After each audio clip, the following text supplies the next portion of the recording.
A century has passed since the first 3 Redemptorist missionaries set foot on the beloved land of Vietnam, 1925 to 2025. It has been a century of grace, toil, tears, and abundant fruits.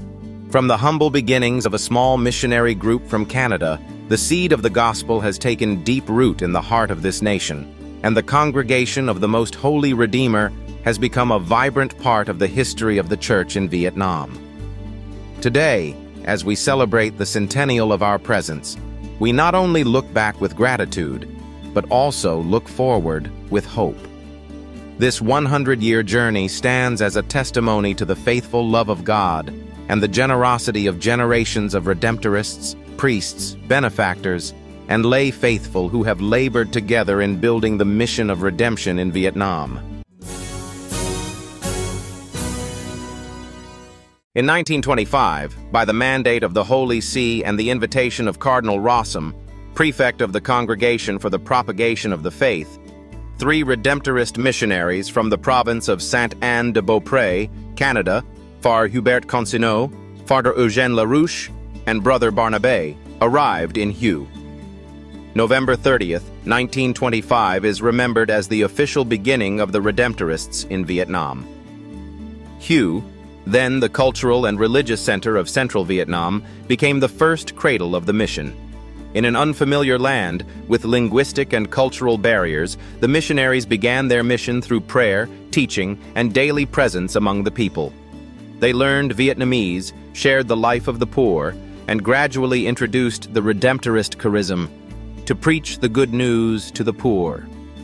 The first decade was a time of sowing, building foundations, fostering local vocations, forming the first Vietnamese candidates, establishing small communities, and gradually taking root within the local church. From Hue, the congregation quickly expanded to other regions such as Tai Ha, Nam Dinh, and Saigon. The missionaries preached missions, taught catechism, organized retreats, and engaged in itinerant evangelization. The first formation house was established, marking a transition from the pioneering phase to one of structured formation and identity building. Amid the French colonial context, the Redemptorists skillfully integrated into Vietnamese culture, respecting national traditions, loving the homeland, and realizing that the gospel could only take root when sown in the soil of Vietnamese culture.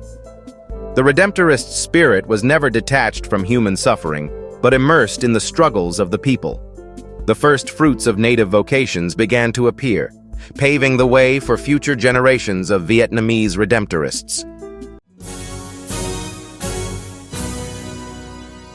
War and division brought tremendous challenges to missionary work. Many communities were destroyed, formation interrupted, yet the Redemptorists remained faithful to their vows. They shared the hardships of the people, celebrated Mass amid bombs, cared for the wounded, and strengthened the faith of the faithful. Amid suffering, the Redemptorist charism was purified. The missionaries experienced deeply the words of St. Alphonsus, "With him is plentiful redemption." They themselves became signs of redemption among those wounded by war. In the smoke and fire of conflict, the congregation silently grew, preparing for a decisive turning point in its history. After the division of the country, many people migrated southward. In Saigon, the Redemptorists opened schools, a printing house, and developed parish missions across the south. The Redemptorist Scholasticate in Hanoi was relocated to Dalat to continue priestly formation. In 1964, the Redemptorists in Vietnam were officially recognized as an independent province, with Farser Francis Xavier Tran Thu Nhan as the first Vietnamese provincial superior. This was a milestone of maturity, marking the transition from a foreign mission to a self-sustaining local community capable of formation and leadership. This decade also witnessed the flourishing of parish missions and youth ministry. The spirit of going forth to proclaim the good news became the soul of the Vietnamese Redemptorists. As the war escalated, the country fell into turmoil. Yet the Redemptorists did not withdraw.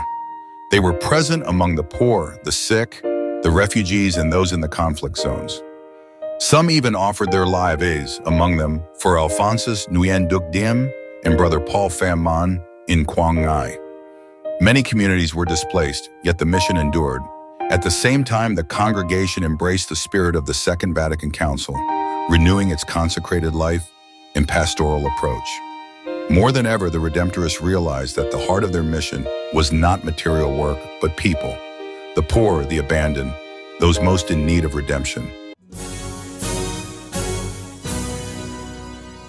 After 1975, with the reunification of the country, the Church and the Redemptorists entered a new period of hardship.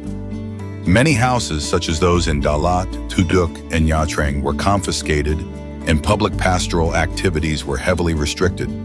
Yet the spiritual and fraternal life of the communities became stronger than ever. They lived quietly, worked, and prayed. Many adapted to new circumstances, working in fields, driving rickshaws, teaching, healing, serving the poor. In this humility and hiddenness, the flame of vocation and fidelity was preserved. During this decade, new vocations began to sprout again, heralding a springtime of renewal.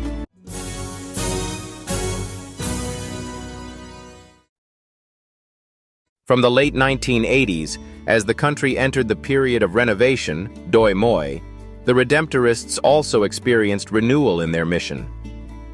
Communities in Hue, Saigon, Hanoi, and Nha Trang resumed activities, welcomed new vocations, and expanded pastoral ministries. Parish missions, lay formation, youth and student ministries, and outreach to the poor were revitalized. Academic formation was strengthened, and members were sent abroad for higher studies to better serve future needs.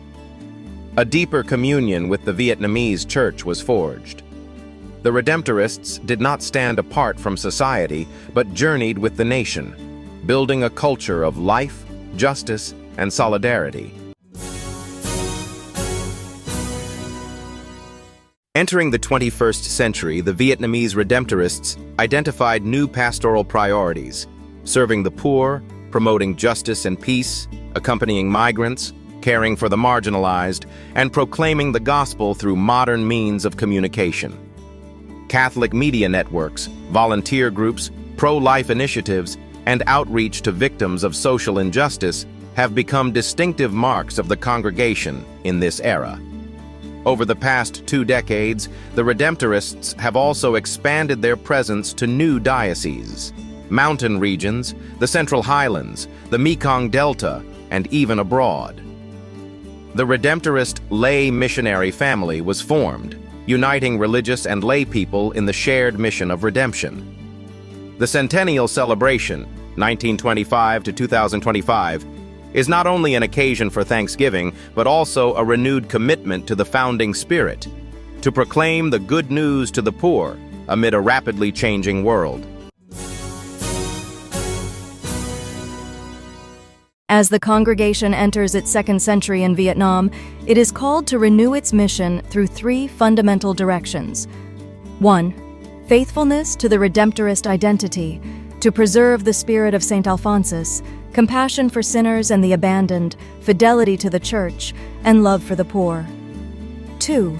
Creativity and evangelization, to use the language of the times, communication, art, education, and social action to bring redemption to today's world.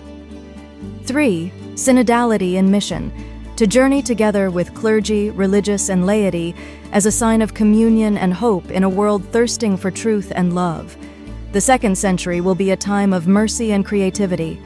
With 100 years of faithful witness, the Redemptorists in Vietnam are called to continue going forth to the peripheries, bearing witness to the gospel in every corner of society today.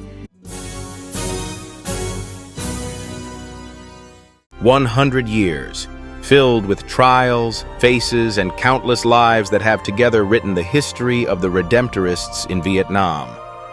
From the 3 pioneering missionaries from Canada, the congregation has now grown to 390 members, 279 priests, 12 deacons, 78 clerics preparing for priesthood, and 21 brothers serving in ministries across the country. from north to south, and present in almost every diocese. All is pure grace. We give thanks to God, who began this good work and faithfully brings it to completion among us. We express our deep gratitude to our forebears, the pioneering missionaries, the priests, brothers, benefactors, and lay faithful who shed their sweat, tears, and even blood to keep alive the flame of redemption. In particular, we remember with gratitude the 66 Canadian missionaries who came to Vietnam and have since passed away, some of whom rest forever in this beloved land. And we entrust the new century to our Mother of Perpetual Help, who has accompanied every step of our congregation's journey in Vietnam. May the Redemptorists in Vietnam, after 100 years of grace, continue to be a sign of hope, an instrument of mercy, and a torch of the gospel in the heart of the Vietnamese people, today and always. Glory to the Most Holy Redeemer, forever.